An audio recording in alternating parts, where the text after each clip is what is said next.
Assalamualaikum warahmatullahi wabarakatuh.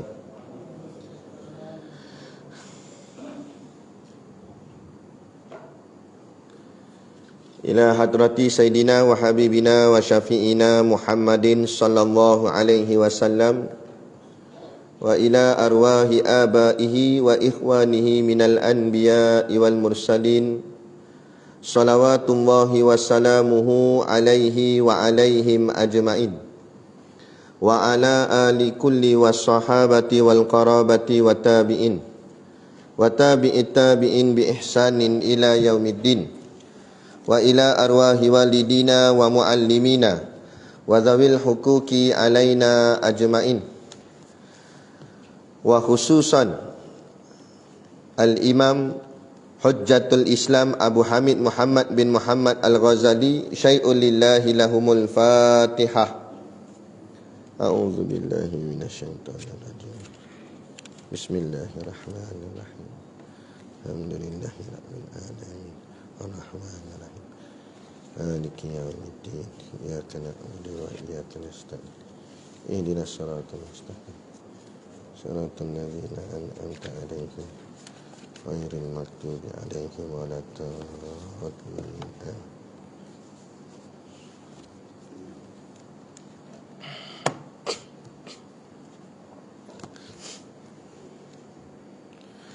Bismillahirrahmanirrahim. Alhamdulillahil qail. A'udzu billahi minasyaitonir rajim. Bismillahirrahmanirrahim. Ya ayyuhal muddathir qum fa'anzir wa rabbaka fakabbir wa thiyabaka fatahhir wa rujza fahjur. Shadaqallahul azim, yang bermaksud ya ayyuhal muddathir, wahai orang yang berselimut, qum fa'anzir, bangunlah serta berilah peringatan dan amaran kepada umat manusia. Wa rabbaka fakabbir, dan Tuhanmu maka ucaplah dan ingatlah kebesarannya. Wa thiyabaka fatahhir, dan pakaianmu maka hendaklah engkau bersihkan. Wa rujza fahjur, dan segala kejahatan maka hendaklah engkau jauhi. Suratul Muddathir yang berselubung, surah yang ke-74 ayat 1 hingga 5 daripada 56 ayat pada juzuk yang ke-29. Asyhadu an la ilaha illallah wahdahu la syarikalah wa asyhadu anna sayyidana Muhammadan abduhu wa rasuluh. Allahumma salli wa sallim ala sayyidina Muhammad wa ala alihi wa ashabihi wa tabi'ina lahum bi ihsanin ila yaumiddin. Subhanaka la ilma lana illa ma 'allamtana innaka antal alimul hakim. Rabbi shrah li sadri wa yassir li amri wahlul 'uqdatam min lisani yafqahu qawli. Wala haula wala quwwata illa billahil aliyyil azim. Amma ba'. Alhamdulillah, kita sama-sama panjatkan syukur kehadраtillah Subhanahu wa taala yang dengan limpah dan kurnianya diizin oleh Allah Subhanahu wa taala pada kita pada malam ini untuk sama-sama kita menyambung kembali kuliah pengajian kitab kita, iaitulah kitab Ayyuhal Walad. Yang moga-moga dengan pengajian ini akan membersih dan mengelokkan segala hati-hati kita semua, sehinggalah keadaan hati kita ini kembali kepada Allah dalam keadaan hati yang sempurna dan sejahtera. Seperti mana firman Allah Subhanahu wa taala di dalam Al-Quran, yauma la yanfa'u malu wala banun illa man atallaha biqalbin salim. Pada hari yang tak ada guna harta benda dan anak pinak, melainkan pada ketika itu yang berguna hanyalah orang yang datang kepada Allah dengan membawa hati yang sejahtera. Moga-moga hati kita kembali kepada Allah dalam keadaan hati yang sejahtera dan sempurna, sehingga ditempatkan Allah di dalam syurganya yang sangat sempurna, insya-Allah, amin ya rabbal alamin. Yang saya hormati pengerusi masjid dan seluruh saf kepimpinannya, para imam, para bilal, tok-tok siap yang tak dapat kita nak sebutkan namanya satu persatu, yang amat-amat disanjungi para asatizah, alim-alim ulama, tuan-tuan guru, ustaz ataupun ustazah yang hadir pada malam ini. Mohonlah ditegur kepada hamba yang fakir dalam bidang ilmu ini sekiranya apa yang disampaikan dan dikongsikan ada salah dan silapnya. Yang kita kasihi ayah-ayah, ibu-ibu, pemuda-pemudi muslimin dan muslimat yang dirahmati Allah sekalian. Baik. Kita sambung kitab kita muka surat 18. Betul kan? Nampak tak berapa ramai? Raya lagi. Kita Melayu raya sebulan. Kalau ikut raya ni sehari je, Aidilfitri tu. Tak apalah. Meraihkan kemenangan. Baik, kita sambung kitab kita, kitab Jawi muka surat 18. Dan adalah diriwayatkan bahawa Al-Imam Hasan tu. Saya baca dulu nah. Saya baca matan Arab dia. Qala al-muallifu rahimahullahu ta'ala wa nafa'ana wa iyyakum bi ulumihi fid daraini amin ya rabbal alamin. Kata pengarang kitab, wa ruwiya annal Hasan al-Basriya rahimahullahu ta'ala u'tiya syurbata ma'in baridin fa akhadhal qadaha wa ghushiya alaihi wa saqata min yadihi falamma afaqa qila ma laka ya Aba Sa'idin qala zakartu umniyata ahlin nari hina yakulu nali ahlil jannati an afidu alaina minal ma'i aw mimma razaqakumullah. Baik. Ini kita sambung lagi, masih lagi dalam perbicaraan nasihat yang ke-9. Kita ingat baliklah, lama dah kita berhenti ni. Itu nasihat yang ke-9 pada muka surat 16 yang lalu. Tajuk dia, tinggikan himmahmu dan lawanlah nafsumu dan buatlah bekalan akhirat. Kita ingat baliklah, ya. Himmah tu maknanya cita-cita. Tinggikan cita-citamu. Maksud cita-cita sini bukan cita-cita duniawi, bukan cita-cita macam budak sekolah tu besar nak jadi apa, doktor, bukan yang tu. Tapi maksud cita-cita ni maknanya cita-cita kita syurga. Dia kata tinggikan cita-citamu. Syurga dia ada 7 tingkat. Maka kita nak syurga yang tinggi sekali. Jangan kita kata tak apa dah, aku dapat syurga tingkat 1 pun jadilah. Jangan gitu. Sebab kata guru kami, kalau rendah sangat kita punya cita-cita ni tak wajib mesti kena tak mesti kita sampai. Macam cita-cita dunia gak lah, masa kecil dulu sebut lain. Masa zaman tadika tak ingat lu. Cikgu kita tanya, nak jadi apa? Macam-macam sebut, nak jadi cikgu, nak jadi doktor. Lah kali sekarang jadi apa? Dah tak jadi dah apa yang kita sebut. Saya pun sama. Dulu sebut nak jadi jurutera. Kan? Lah kali jadi ustaz. Kita tak tahu. Sebab kadang-kadang jadi, kadang tak jadi. Kan? Kita cuma berusaha. Wa makaru wa makarallah wallahu khairul makirin. Kan? Kalau dunia begitu, apatah lagi akhirat. Akhirat lagi susah. Dunia ni susah-susah pun tak ada apa sangat. Sikit je. Kan? Kita tak jadi doktor pun, tapi hidup kat kita sampai hari ni. Kan? Rezeki tu ada juga. Makan minum cukup gak, belanja pun boleh gak lah, tahan kira boleh pakai kereta gak zaman hari ni. Walaupun mungkin cita-cita kita yang dulu tu tak kesampaian. Dunia tak ada pahal sangat, tapi masalah ni cita-cita akhirat. Tu masalah. Dahlah nak menghasilkan cita-cita tu berat, nak dapat dia tu pun sangat-sangat berat. Jadi kalau kita letak rendah sangat, takut kalau tak dapat cita-cita, tak dapat terus. Ibarat contoh, kalau ada orang tanya, contohlah bahagian dunia lah, orang tanya, nak mengaji sampai mana? Dia kata aku SPM pun okey dah, dia kata. Takut-takut SPM tu tak sampai, kan? PMR dia boleh, PT atau apa, PT3, PT3, takat tu. Tapi kalau orang tanya, nak ngaji sampai mana ni? Aku kalau boleh PhD. Dia kata contoh, walaupun orang kata tengok muka tak layak, dia kata, biar pilah kan, janji cita-cita kita. Bila kita letak tinggi cita-cita, kalau tak sampai PhD pun kurang-kurang degree. Sebab apa? Kalau tak sampai atas ni, kurang-kurang sini. Cita-cita apa? Aku nak jadi pemain bola kebangsaan. Kalau tak sampai kebangsaan pun kurang-kurang kampung setiawan. Jadi ke nak pemain bola? Kan, walaupun tak sampai kebangsaan, makna sampai juga. Ni tak cita-cita aku jadi pemain bola kampung setiawan je. Sini je. Memang sini pun tak masuk dah.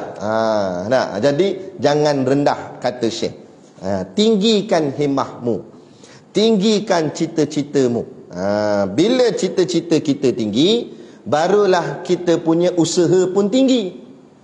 Bila usaha tinggi, harapan pun tinggi. Kalau cita-cita saja sudah rendah, usaha lagi rendah. Dalam usaha rendah, harapan lagi rendah. Aku tak kisah syurga tingkat 1 tak apa dah. Itu yang balok liat semayang sunat. Sebab dia letak rendah ya. Apalah, dia buat gitu. Jadi amalan pun jadi slow, jadi malas nak buat. Tapi kalau letak cita-cita tinggi, aku syurga, aku nak syurga sama taraf dengan para nabi dan para rasul. Syurga Firdaus, Jannatul Firdaus. Aku nak duduk dengan nabi, nak duduk dengan rasul. Bila dia punya harap dia tinggi, cita-cita dia tinggi, maka gerak kerja dia pun jadi tinggi. Dia pun akan buat sungguh-sungguh, pulun amal ibadat tu sungguh-sungguh. Sebab nak boleh mencapai kepada cita-cita yang tinggi. Macam tadilah kan, kalau kita cita-cita nak jadi doktor, belajarnya pun sungguh-sungguh dalam bidang medik tu. Sekalipun tak sampai jadi doktor, kurang-kurang jadi nurse. Boleh tahan kira kan. Tapi makna boleh lah. Jadi kalau cita-cita dia pulun sungguh nak dapat syurga Firdaus, tapi sebab dia pulun juga, sekalipun tak sampai Firdaus, paling-paling tidak syurga tingkat 3 ke, dapatlah juga. Nak ceritanya begitu. Ini cita-cita setakat syurga tingkat 1. Silap tingkat 1 pun tak dapat. Jahannam ginya. Habis. Gitu. Jadi tajuk kita, tinggikan himmahmu dan lawanlah nafsumu. Dan buatlah bekalan akhirat. Baik. Tapi yang kita nak kupas ni di hujung bahagian bab dia tu. Ada kisah, iaitu kisah riwayat. Apa dia? Kita baca sama nah. Qala al-muallif rahimahullahu ta'ala wa nafa'ana wa iyyakum bi ulumihi fid daraini amin ya rabbal alamin. Kata pengarang kitab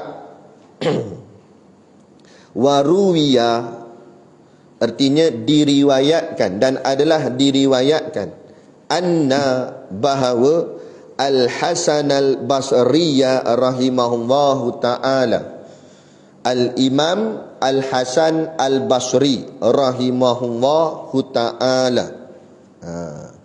Imam Hasan Al-Basri ni bukan calang-calang orang. Hebat orangnya. Seorang ulama sufi yang sangat alim lagi warak, dan seorang wali Allah. Imam Hasan Al-Basri. Nak buh nama anak boleh bagi nama Hasan Al-Basri. Ni moga-moga boleh jadi macam dia. Imam Hasan Al-Basri nama dia. Kemudian dia kata apa? U'tiya artinya diberikan, dianugerahkan ataupun diberikan. Syarbata, kepada beliau akan syarbata segelas, ma'in air, baridin sejuk. Dalam satu riwayat, masuk riwayat ni ada orang cerita, ada kisah bahawa satu hari Imam Hasan Al-Basri diberikan padanya segelas air sejuk. Lepas tu falamma, lalu beliau beliau memegang atau mengambil. Akhadh ni maknanya ambil. Al-qadaha, gelas tersebut, ghusyiya alaihi, dan terus sahaja beliau pengsan.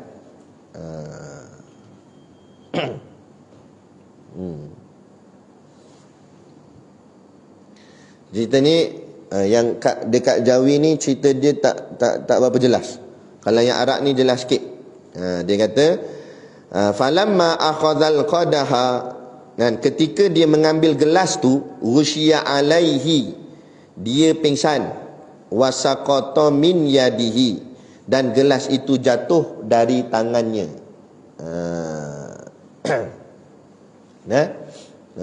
Yadihi itu tangan, wasaqata min yadihi. Dia ambil ada orang bagi dia segelas air sejuk, dia ambil lah air tu nak minum, tapi tak dan minum. Dia pegang dia air tu, dan dia terlepas, jatuh, air tu jatuh dan dia pengsan. Dia pengsan, air tu pun jatuh, gelas tu. Kemudian apa jadi? Falamma afaqa, ketika dia sedar, qila lahu, ditanyakan kepadanya. Ditanya ni maknanya ada orang tanya. Ada orang tanya ni maknanya anak murid dia. Dan dia bangun, bila dia dah sedar daripada pengsan dia, anak murid dia pun tanya, malaka ya Aba Sa'id. Ma tu apa? Laka, la tu bagi, ka tu engkau. Apa bagi engkau, ya wahai Aba, ayah Sa'id. Ayah Sa'id, dipanggil Abu Sa'id. Sa'id tu anak dia, jadi bapa si Sa'id. Itu gelaran kepada Imam Hasan Al-Basri. Jadi dia, maknanya bila dia sedar je, anak murid dia tanya, apa jadi? Kenapa pengsan? Soalan macam itulah maksud dia. Nah, kenapa ambil air, tiba-tiba pengsan tu? Nak kata air tu air panas, dah air sejuk. Ma'in barik, dia tulis tu. Air sejuk. Kan? Minum pun tak dan lagi. Tak tahu, pegang je gelas, jatuh pengsan. Jadi dia tanya, apa cerita? Kenapa ya Syekh? Kenapa pengsan pegang air? Qala, dia menjawab. Siapa? Abu Hasan Hasan Al-Basri. Dia jawab, zakartu, dia kata, aku teringat umniyata, keinginan ahli nari, yakni ahli neraka, hina, ketika yakuluna, mereka berkata, li ahlil jannah, kepada penduduk syurga. Orang bagi dia air, dia ambil air, pengsan. Bila dia sedar pada pengsan, orang tanya, ya Syekh, kenapa pengsan? Dia kata, masa aku pegang air tu, aku ni Allah bukakan hijab, sehingga aku teringat akan permintaan ahli neraka kepada ahli syurga, seperti mana yang Allah sebut di dalam suratul A'raf, ayat yang ke-50. Macam mana ayat dia? A'udzubillahi minasyaitonirrajim. An afidu alaina minal ma'i au mimma razaqakumullah. Ini dialog yang Allah nukilkan di dalam Al-Quran, dialog antara ahli neraka dengan ahli syurga. Kata guru kami, syurga dengan neraka tu, antara dia tu macam ada satu dinding yang transparent, macam kaca lah, tapi bukan kaca. Macam mana, wallahu a'lam. Cumanya yang kita mampu gambarkan macam tu. Hakikat sebenar, wallahu a'lam. Kan? Maknanya orang ahli neraka boleh nampak orang ahli syurga, macam mana dia seronok dalam syurga tu. Lagi kawan yang dalam neraka ni sakit hati. Memang Allah buat begitu, sebab Allah nak bagi sakit hati, nak bagi dia terseksa. Sebab tu neraka ni azab segala azab. Dia tak ada nikmat sikit pun, tak ada nikmat. Istilah kita cakap Melayu ni,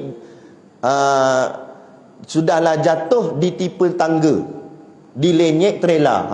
Saya tambah, nak kata teruknya. Macam tu. Dia dah lah masuk neraka. Lepas tu Allah lagi tengok pula ahli syurga macam mana dia sonok dengan bidadari, lagi dia sakit hati. Tu. Malaikat yang jaga dia pula, malaikat Malik Zabaniah, penjaga pintu neraka. Allah cipta dia, sejak dari mula dia cipta sampailah bila-bila, dia tidak pernah senyum. Dalam kitab Kifayatul Muhtaj karangan Syekh Daud Al-Fatani, diceritakan waktu Isra' wal Mi'raj, Nabi naik ke langit apa semua ni, Nabi dibawa lawatan untuk tengok neraka. Tapi Nabi tak masuk dalam. Masuk dalam naya api, kan? Nabi tengok daripada luar sahaja. Terserempaklah dengan penjaga pintu neraka, iaitu malaikat Malik Zabaniyah. Nabi bagi salam, dia jawab salam Nabi dalam keadaan suara yang tinggi. Nabi kata Assalamualaikum. Waalaikumsalam. Lebih kurang gitulah. Lagi power lah kot, tak tahulah. Tapi keras lah, nak kata keras. Nabi pun pelik. Nabi tanya malaikat Jibril, siapa dia? Kasar macam, kan? Kata malaikat Jibril, itulah malaikat Malik Zabaniyah. Allah cipta dia, memang suara dia lantang, keras, dan dia tak pernah senyum. Bila-bila pun dia tak pernah senyum, kerana senyum itu nikmat. Dan Allah tak nak bagi ahli neraka ni sikit nikmat pun Allah tak nak bagi, sehingga senyumnya malaikat Malik Zabaniyah pun Allah tak bagi. Kalaulah malaikat Malik Zabaniyah tu senyum, nescaya berjoget ahli neraka. Sebab apa? Jadi sonok. Dapat senyum pun jadilah tak dapat. Aduh. Saya pernah mengajar di penjara Tapah, masjid penjara Tapah. Warden sana suka senyum. Lepas tu saya pernah, dia orang bawa ceramah dengan banduan kat dalam. Nah, tengok banduan tu pun macam sonok je. Ustaz ceria je. Sebab apa? Sebab suasana tu okey lagi, boleh senyum. Cuba bayangkan keadaan nak tak ada senyum langsung, kerah gitu gini, nak tanya elok-elok pun kena lempang. Ada tu nak gambarkan yang mampu kita boleh gambarkan lah neraka ni. Tapi apa kita gambarkan tu tak tepat, dia lebih dahsyat. Kita bayang dalam kepala ni, dalam kitab sebut, kita bayang macam mana dahsyatnya, teruknya neraka tu. Hakikat sebenar lebih dahsyat daripada apa yang kita bayang. Walaupun masa kita bayang tu paling dahsyat dah kita bayang. Kita bayang kawan tu masuk-masuk, Malik pong lempang. Bau teguhnya malaikat lah, kan? Penuh terajang ke nenek. Kita bayang tu teruk dah, hakikat lagi teruk pada tu. Macam mana? Wallahu a'lam. Nak cerita dahsyatnya neraka.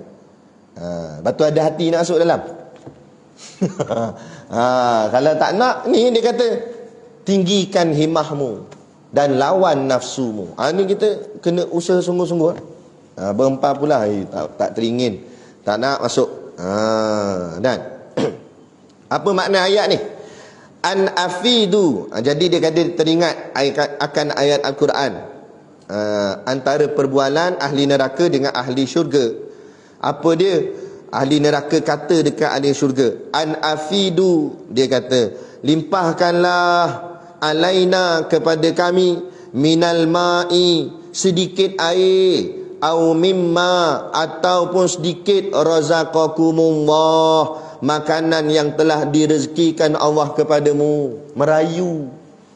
Ahli neraka pergi merayu ke ahli syurga. Dia nampak kawan dia, ni contoh je lah, ni tak ada kena-mengena dengan yang hidup ataupun yang sudah meninggal dunia. Contoh yang kawan dia yang masuk dalam syurga tu nama Mat. Mat, dia kata, bagi sikit air Mat, makan tak banyak tak apa, sikit pun jadilah bagi kat aku ni, kita kawan dulu. Pergi merayu. Ni Quran cerita ni. Merayu minta.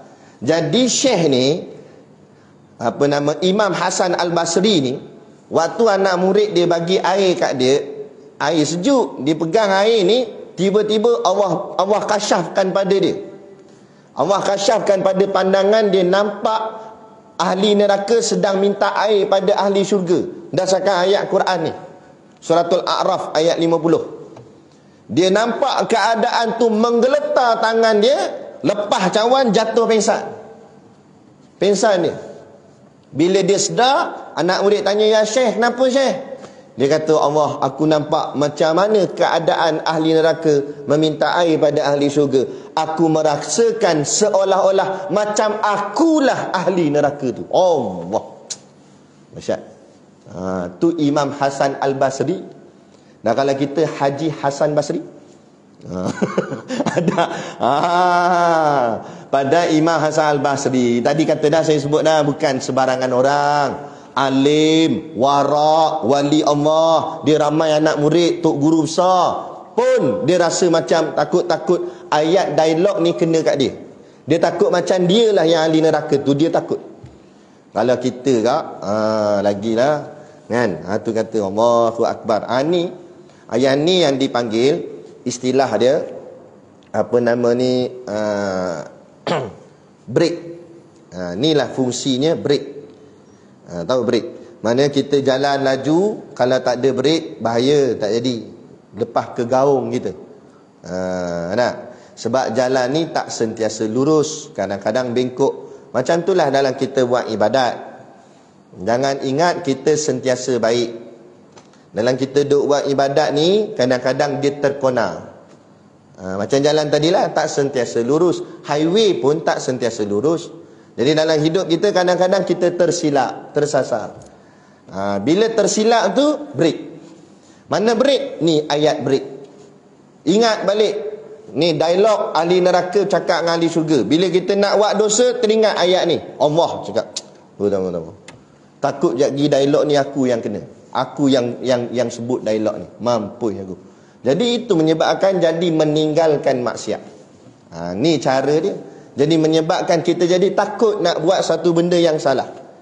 Tengah duduk-duduk dengan kawan-kawan, tiba seorang petik nak ngumpat. Mula kita pun ada poin siap dah kita ni. Apa kawan tu cakap, kita anggap kita tak dengar dah, sebab kita pun berkobar-kobar nak bawa poin kita. Aku kata dah memang dia nak masuk dah. Bila dia nak masuk, dia teringat ngumpat masuk neraka. Nak jadi macam ayat ni. Lagi minta air lagi apa tu? Nak bila teringat, tak apa. Dan aku balik dulu ada kerja sikit. Boleh tahan kita. Inilah fungsi takwa. Inilah dia takwa. Kita jadi takut dengan apa nama azab, ancaman daripada Allah Subhanahu Wa Taala. Sebab tu dia kena ada. Kan? Dia tak boleh semata-mata ayat fadilat sahaja. Dah ayat fadilat. Kalau semayang jemaah dapat 27 darjat, itu perlu juga untuk kita semangat untuk buat amal. Tapi kalau semata-mata ayat fadilat saja, tidak ada ayat azab, kita jadi syok sendiri. Aku rasa Firdaus ni sikit lagi nak sampai aja. Sebab aku marin sudah Ramadan, tak pernah tinggal rasa. 20 ke 8, sorry 8 tak main kata. Tengok. Dia rasa dia confident. Kita takut macam tu. Jadi main-main ayat-ayat macam ni menyebabkan kita, aku ni boleh ke? Semayang aku hari tu Allah terima ke tak? Takut riak pula. Takut ujub, takut takabur. Itu dia jadi orang cakap apa? Menyebabkan diri kita ni berhati-hati. Berhati-hati itulah dipanggil takwa. Boleh? Dah habis sampai sini ya. Ada masih sikit lagi. Kita sambung nasihat ke-10. Kalau nasihat ke-9 ni habis dah. Dan sampai kat hikayat cerita ni. Jadi ambil pengajaran lah. Kita dan kita boleh kongsikan pada orang lain. Ingat cerita ni. Baik. Bagus ni cerita ni, kitab ni Ayyuhal Walad ni, mana tahu insya-Allah satu hari nanti kita berjaya khatam, boleh kita terangkan orang lain pula. Tak payah tunggu ambil tauliah, tak apa. Mengajar ni bukan mesti wajib tauliah. Yang wajibnya mengajar tu betul. Kita nak terangkan kawan-kawan kita ke, atau kita buat taklim dekat jabat kita, semayang jemaah sama-sama Zuhur waktu rehat tu. Sementara nak sambung balik kerja, jangan kita duduk-duduk sat, kita dengar nasihat daripada kita Ayyuhal Walad. Macam geng-geng tabligh buat tu. Kita pun buka baca sikit. Betul terang sikit kat kawan-kawan, moga-moga sama-sama dapat kesedaran. Yang malah dengar lantak dia lah, biarlah. Yang penting balighu anni walau ayah. sampaikan daripada aku walau sepotong ayat. Ada gak kerja dakwah kita buat, insya-Allah. Ataupun kita buat dalam family kita, keluarga kita, kumpul anak-anak apa semua, kan? Ataupun anak kita jenis rajin nak tidurkan anak, daripada cerita sang kancil dengan sang arnab tu tak ada faedah. Sebab tu cerita sama pula tu, anak dia kata, kan minggu lepas dah cerita ni, anak dia kata. Ada, kan? Daripada cerita tu baik cerita ni. Nah, nak tidurkan anak, ni dengar ni anak. Ni ayah ambil daripada kitab ni, ayah hawalak ni. Lama cari buka muka surat, anak pun tidur. Ayahnya pun kalut juga, kan? Tak apalah, maknanya kata ni, ni cerita ni berguna. Moga-moga anak pun jadi soleh solehah. Baik, nasihat ke-10, bangunlah beribadah di waktu malam. Nampak tajuk dia memang sangat sesuai. Mula-mula dia terang, belajar kita biar ikhlas. Lepas tu kita kena tinggikan cita-cita, lawan hawa nafsu. Kemudian dia terang kat kita pula macam mana nak tinggi cita-cita tu, nak lawan hawa nafsu tu, iaitu dengan bermujahadah, tingkatkan amal ibadat. Amal ibadat yang paling kuat nak pecahkan nafsu kita ialah ibadah malam. Sebab waktu malam segala nafsu akan terkumpul waktu tu. Betul tak? Nafsu paling berat ialah tidur. Sebab tu kita ni tidur saja. Kuliah tidur, ada nak bawa kereta terlelap tidur tak? Kan? Semua tidur. Nak asyik tidur saja. Memang sebab dia nafsu paling berat. Nafsu makan tak apa lagi, dia boleh sekat-sekat enggak, dia boleh tahan, tapi main dengan tidur payah. Tu. Sebab itulah semayang tahajud jadi solat yang paling tinggi pahala dia. Sebab nak lawan nafsu paling besar tu, bos punya nafsu. Mana nafsu tidur? Nah, orang lain semua nyenyak tidur, kena pula malam tu tidur, mimpi sedap, jadi YB. Bukan selalu boleh jadi YB, malam tu sedap dah, bawa beg James Bond, pergi Dewan Parlimen, potong reben rasmi jabat, kan? Tahu-tahu bangun tak ada semua, beg-beg James Bond pun tak ada. Nah, jadi nak sekat Allah, dia kata bangun sayang pula, dia kata.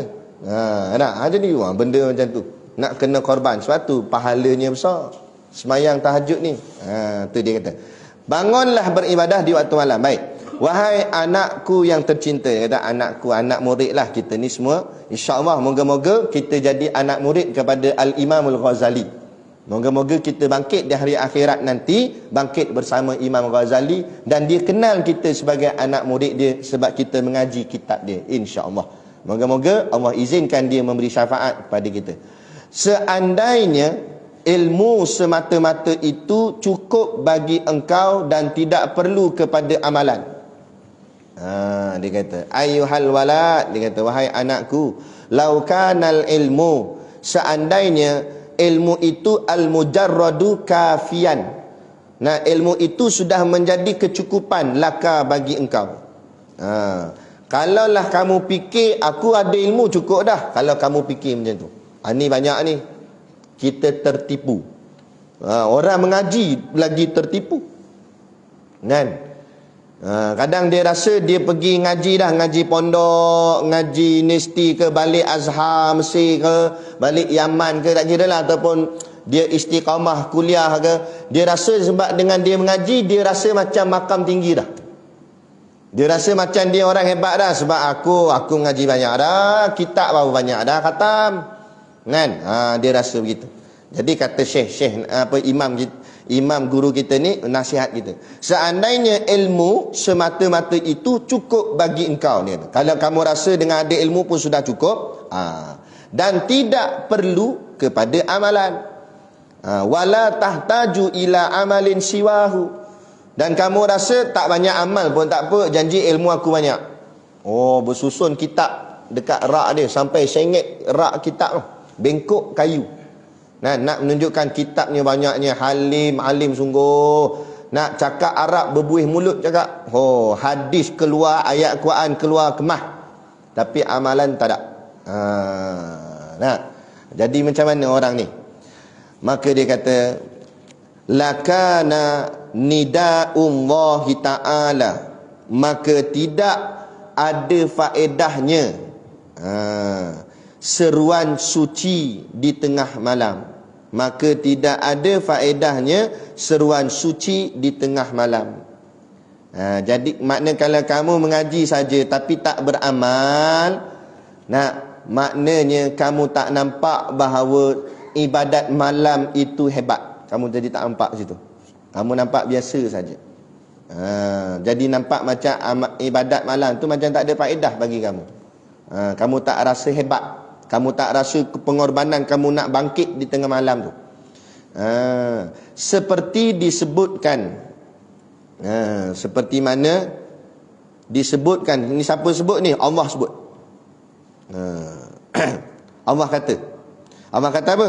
Hal min sa'ilin, adakah di sana orang yang meminta sesuatu? Ini dialog waktu malam. Bila waktu malam, waktu tahajud tu Allah berkata, tapi kita tak dengar lah. Tapi ni nak cerita ni, makna kata nak menunjukkan bahawa Allah sangat suka pada orang yang bangkit di tengah malam, sehingga Allah berkata. Allah kata apa? Allah kata, hal min sa'ilin, adakah di sana orang yang meminta sesuatu? Kemudian lagi Allah kata, hal min mustaghfirin, adakah di sana orang yang meminta ampun? Lagi Allah kata apa? Hal min taibin, adakah di sana orang yang bertaubat? Maknanya Allah sangat kasih orang yang bangkit di tengah malam, kerana orang yang bangkit di tengah malam itu dia merasakan dirinya serba kurang. Sebab dia takutlah, aku ni ilmu tak banyak, amal pun tak banyak, aku kena bangkit kat tengah malam ni korban sebab aku nak minta ke Allah, aku nak minta ampun ke Allah, aku nak bertaubat pada Allah. Sebab tu Allah tanya, adakah orang yang nak meminta sesuatu? Allah nak perkenan. Maksud adakah tu maknanya Allah nak jawab, Allah nak bagi. Ada tak orang nak minta sesuatu, aku nak bagi? Maksudnya begitu. Ada tak orang yang nak minta ampun, aku nak ampun? Ada tak orang yang nak bertaubat, aku akan terima taubat dia. Innallaha yuhibbut tawabin, sesungguhnya Allah sangat kasih kepada orang yang bertaubat. Nikmal abdu innahu awwab, sebaik-baik hamba-Ku yang banyak bertaubat. Ada? Ini. Tapi ada orang dia rasa mengaji dia dah banyak, ilmu dia dah banyak, tak apa, aku tak bangkit tahajud, bangkit malam pun tak apa, sebab ilmu banyak dah kan, dia kata. Aku nak minta apa lagi pada Allah, aku banyak ilmu dah. Dia rasa dia dah banyak, dia tak adalah rasa nak minta kan. Aku nak minta ampun buat apa? Aku bukan ada dosa, aku geng warak kan. Nak taubat apanya, aku bukan buat maksiat, aku bukan minum arak, aku baca kitab kan tiap-tiap hari. Dia sudah tertipu dengan dirinya. Kita sentiasa hamba. Bila sentiasa hamba, kaya ke miskin? Antumul fuqara'u ilallah, kamu semua fakir di sisi Allah. Allah kata. Kita tak pernah lebih pun, kita sentiasa fakir, kita sentiasa susah. Kalau kita faham makam ni, kita sentiasa fakir di sisi Allah, maka sentiasalah kita rasa kita tak cukup. Mengaji pun tak cukup, beramal pun takut amal Allah tak terima, Allah tolak, nak ada dosa yang tak kena, ada silap.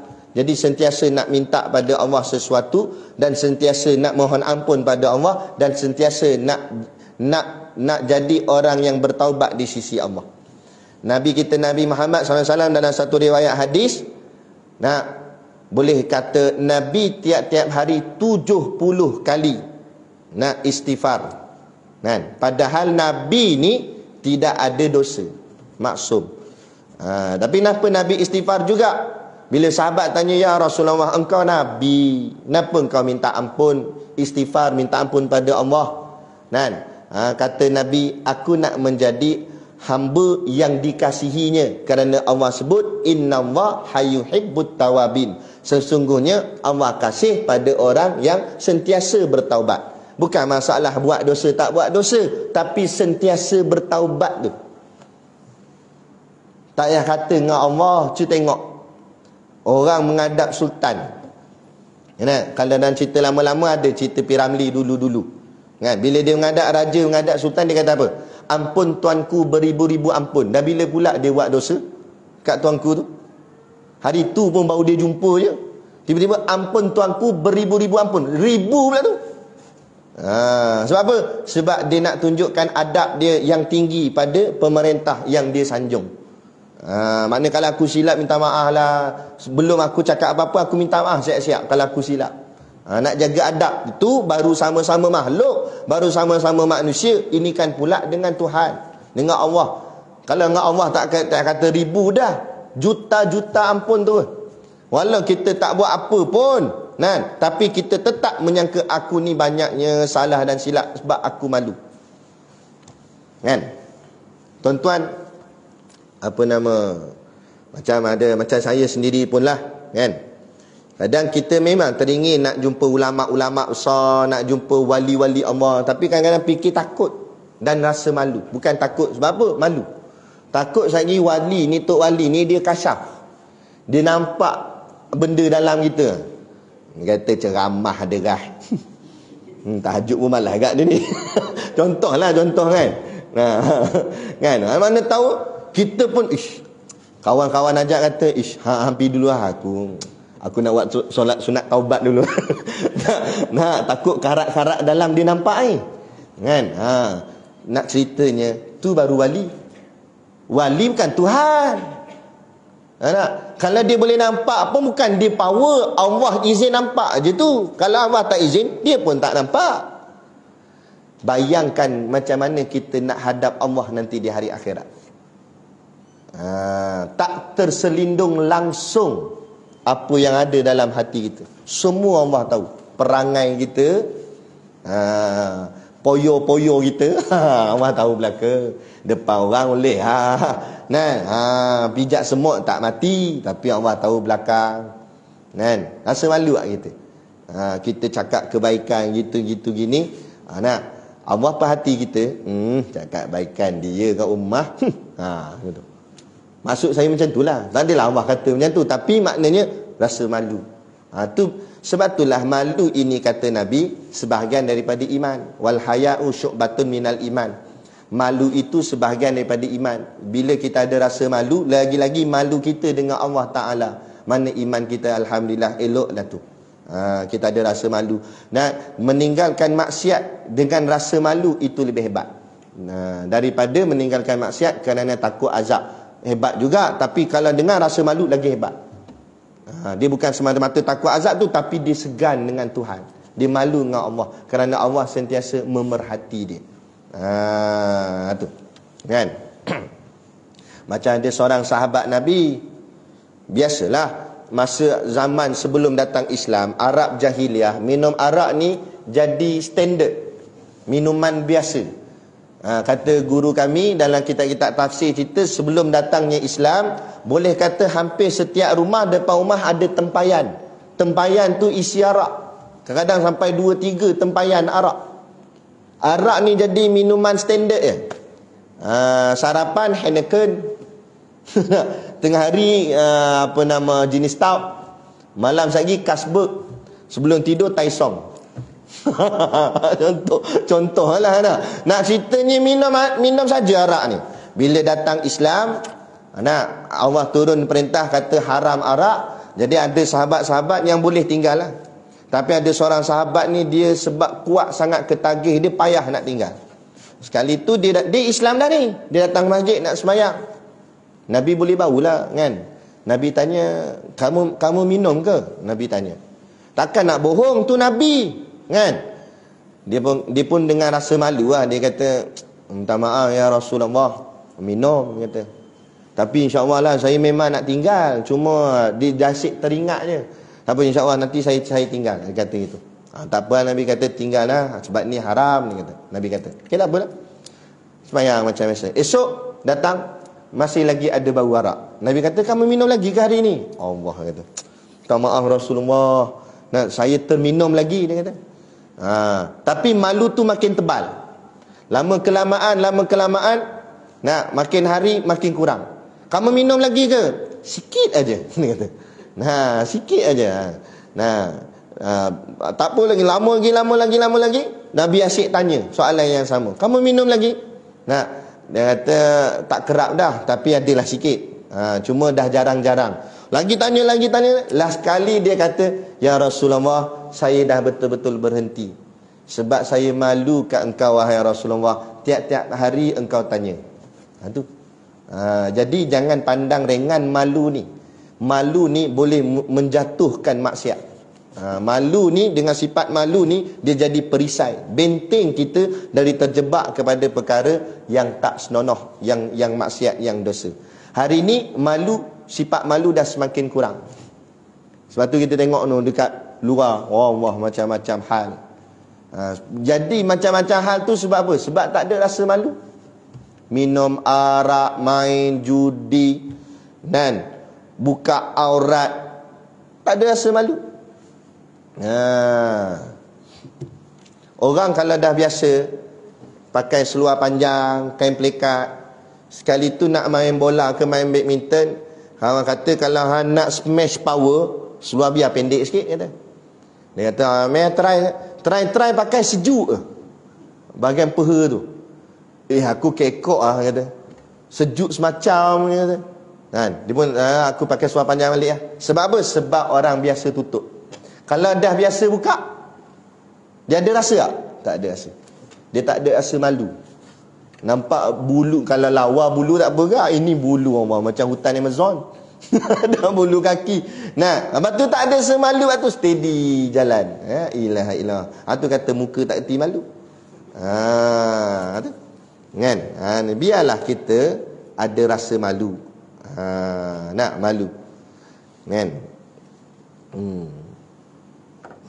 Paling-paling tidak, kata guru kami, kita didik hati kita. Kalau kita payah nak rasa malu pada Allah jelas, sebab kita tak nampak Allah, iman pun lemah. Paling tidak kita malu dengan orang dulu. Try buat macam tu. Sebab tu kita jaga solat berjemaah. Malu kalau tak pergi jemaah, orang kata rumah dekat dengan masjid tapi tak pergi. Biar. Tak apa, malu macam tu dulu, tak apa, pelan-pelan. Kan? Kita malu kat orang. Aku rumah dekat, masjid tak boleh pergi. Aeon boleh pergi, dia kata. Malu sikit. Ada gak malu tu? Mana kita pun mula dekat dengan perkara kebaikan. Lama-lama malu pula. Malu macam lah. Malu dengan ahli keluarga, malu dengan anak-anak. Malu aku dengan anak-anak. Kena pula anak rajin pergi masjid, ayah tak rajin. Tak rasa malu. Bini rajin pergi kuliah, suami bagi hantar je. Lepas tu dia balik. Asalnya suami. Biar dia rasa malu. Bini aku pergi kuliah, aku tak pergi. Malu aku. Pergi malu. Tu bagus malu tu. Ni malu benda yang tak sepatut malu, nak malu. Malu apa? Malu jadi imam. Tak payah malu yang tu. Malu dalam kebaikan tak sah. Ni malu dalam buat benda yang salah, benda yang maksiat. Patut tu rasa malu. Ni terbalik. Maksiat tak rasa malu. Nak buat baik rasa malu. Pelik lah kita. Nak baca doa, makan dekat depan orang, gigi kedai makan. Main kita baca doa dulu. Baca pendek-pendek dah lah. Cepat-cepat lah. Malu orang tengok dulu, tadah tangan. Malu apa? La ilaha illallah. Ada kadang malu.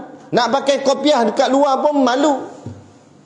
Kadang-kadang orang kata macam haji, macam orang tua pula, tak nampak muda je. Padahal umur 60 dah. Nak muda kat mana lagi? Pakailah kopiah atas kepala. Kurang-kurang bila kita pakai pakaian agama ni yang mendekati sunnah, dia terdidik hati. Lagi-lagi kalau hebat lagi, pakai serban, beli kain, nak lilit, belajar dengan kawan. Jangan pandai-pandai ikat sendiri, takut tak boleh buka. Diikat mati turun. Kawan kata istiqamah ni pakai serban. Bukan istiqamah ni, tak boleh buka ni kata. Kat seminggu dah kata. Belajar dengan kawan. Sebab apa? Bila pakai macam ni, bukan kita warak, bukan, janganlah ada rasa macam kita hebat dah. Tapi bila pakai gini, sekurang-kurang diri kita terjaga. Terjaga macam mana? Contoh kan? Takkan kita nak mengelinjang pakai macam ni. Takkan nak joget-joget, nak lompat-lompat, buat perangai tak senonoh. Takkan nak jerit-jerit. Kita nak, aku pakai gini. Kadang kita bawa kereta kan, orang buat hal, potong tak tentu hala ke apa, kita nak maki dah. Tapi bila, pu apa ni, kopi atas kepala. Tak jadi sebut. Tu terjaga didik. Ada orang dia simpan dulu kopiah, dia nak maki. Kopiah dalam poket tu. Dia keluar. Tut. Lepas tu baru dia pakai balik. Astagfirullahaladzim. Baru nak istighfar balik. Tak maulah macam tu. Tak, biar. Supaya bila pakai gini, dia terdidik. Lagi-lagi anak-anak muda. Bila awet-awet perempuan lalu takkan nak pakai gini, nak piwit. Serban atas kepala. Kayu sugi celah telinga. Tak, macam tak kena kan. Jadi bila pakai gini, dia jadi sopan. Orang pakai jubah putih, pakai atau pakaian putih, dia terdidik dirinya jaga bersih. Bila orang panggil makan kan, takkan nak makan tak tentu hala, sekali jatuh kat baju, nak jadi sambal gitu gini. Jadi dia makan pelan-pelan, sikit lah tu kata tambah lah. Dia bukan tak nak tambah, tapi dia takut tumpah. Dia kata bungkus lah bungkus. Memanglah sagi kat rumah dengan buka baju gini kan. Tapi nak ceritanya tu kadang-kadang pakaian boleh didik kita. Bukan sebab pakaian tu kita nak rasa kita hebat, tapi sebab kita tak hebat lah, kita nak pakaian tadi boleh membantu kita untuk menjaga diri kita daripada terjerumus kepada benda-benda tak elok. Pegang jawatan. Jangan kita rasa kita pegang jawatan masjid kita hebat, kita gah. Tak. Tapi aku pegang jawatan masjid ni supaya hati aku ni jadi lekat dengan masjid. Pegang macam tu niat.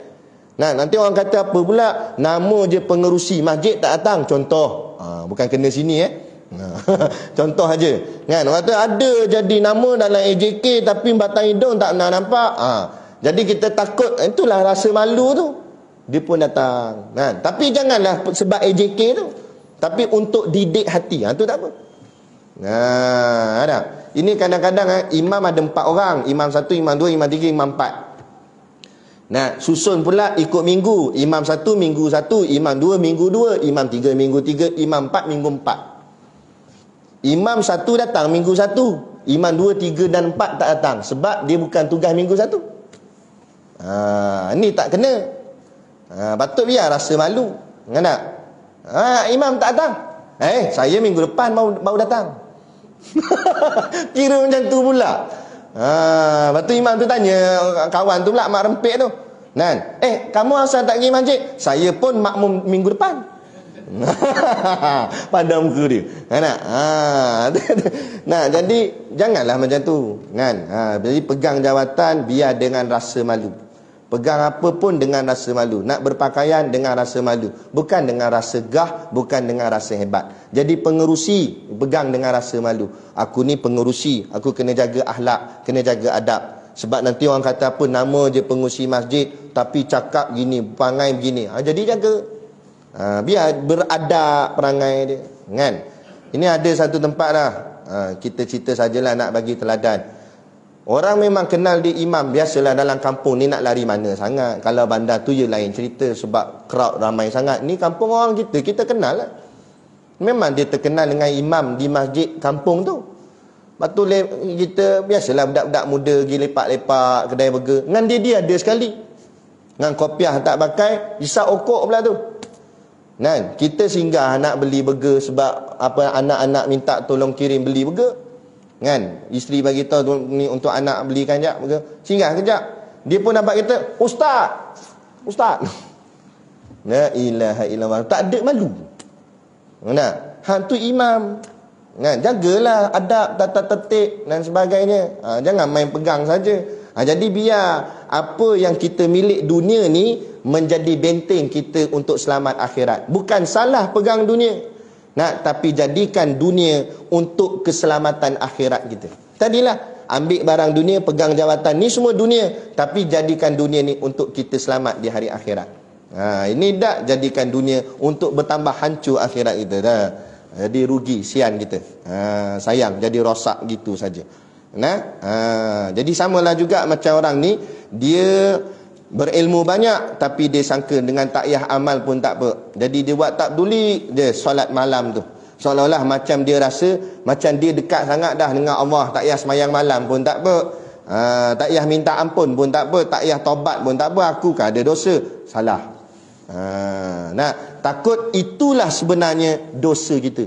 Sebab merasa diri kita baik. Merasa baik itulah sebenarnya jahat. Merasa jahat itu sebenarnya baik.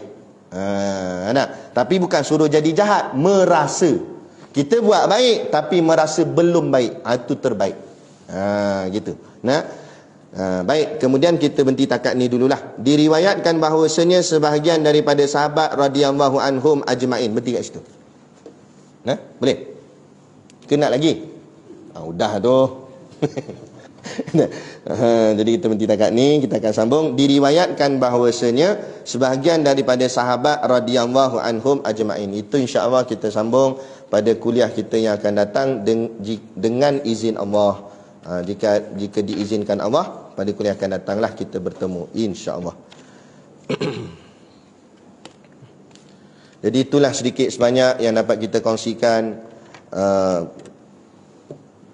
khususnya kepada diri saya sendirilah. Kita cakap ni sebenarnya saya baca ni Tok Guru Imam Ghazali, Tok Guru kita ni lah Imam Ghazali ni, dia nasihat kita, terutama saya sendiri yang baca. Kemudian kita kongsikan sama-sama kita semua. Moga-moga kita dapat beramal atas nasihat yang diberikan. Moga-moga kita menjadi hari ini lebih baik daripada semalam, hari esok lebih baik daripada hari ini. Dan moga-mogalah akhir sekali kita mati dalam keadaan penuh kebaikan dan mati dalam keadaan yang baik, husnul khatimah, dan last sekali ditempatkan di tempat yang terbaik, iaitu syurganya Allah, insya-Allah. Jadi macam biasa di luar sana ada sedikit produk perniagaan. Untuk nak jadi lebih baik lagi, belilah banyak-banyak sikit. Jadi itu untuk menampung sekolah pondok dan juga tahfiz kami. Jadi pakat-pakatlah tuan-tuan membeli sambil niat menderma, insya-Allah. Jadi cukup sekadar tu. Wabillahi taufiq wal hidayah. Wassalamualaikum warahmatullahi wabarakatuh.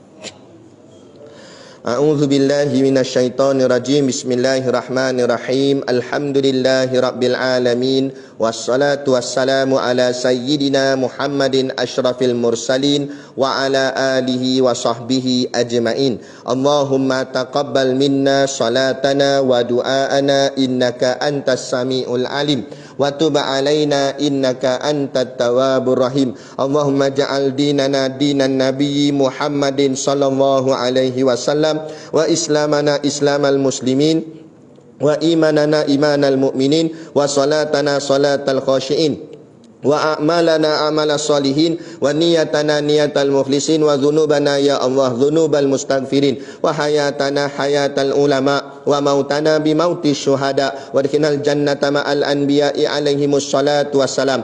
Rabbana atina fid dunya hasanah wa fil akhirati hasanah wa qina adzabannar wa qina adzabannar wa qina adzabannar. Wa sallallahu ala khairi khalqihi sayyidina Muhammadin wa ala alihi wa sahbihi wasallam. Subhana rabbika rabbil izzati amma yasifun wa salamun alal mursalin walhamdulillahi rabbil alamin. Amin ya rabbal alamin. Taqabbalallahu minna wa minkum. Takbir.